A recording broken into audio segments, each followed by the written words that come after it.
In today's video, I'm going to teach you how to set up and manage a Trello project board from scratch. Whether you're opening Trello for the first time or polishing your workflow, I'll walk you through my simple, reliable process. We'll start by setting up your board. Log into your Trello account. Click the plus icon in the top right and choose Create Board. Give your project a clear, memorable name.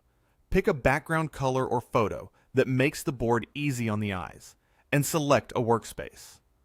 I recommend keeping each major project in its own workspace so your boards stay organized and your team always knows where to find things. Next, create lists that mirror your workflow. Think of lists as the stages work moves through. A tried and true layout is Kanban. To do for everything that hasn't been started, in progress for work that's actively happening, review or pending for items waiting on feedback or approval, and done for completed milestones.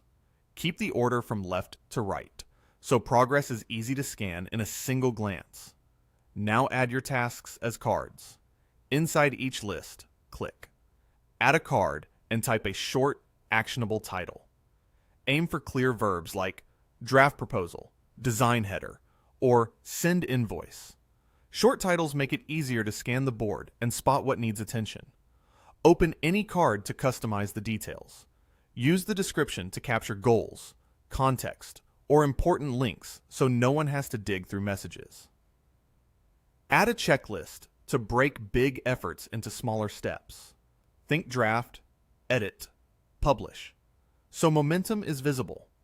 Set a due date to keep timing on track. Assign members so ownership is crystal clear and handoffs are smooth. Finally, add labels to categorize work by priority or department. Maybe red for urgent, green for design. A simple, consistent label scheme helps you filter the view later without visual noise. With the structure in place, start tracking. As work advances, drag cards from left to right, out of to-do, into in progress, then to review or pending, and finally into done. That motion is your progress dashboard. Encourage your team to move their own cards so the board always reflects reality, and you'll spot bottlenecks before they slow you down. If you found value in today's video, tapping like really helps others discover this channel. Drop a comment with what worked for you or how we can level up our production. We read every single one, and your feedback directly shapes what we build next.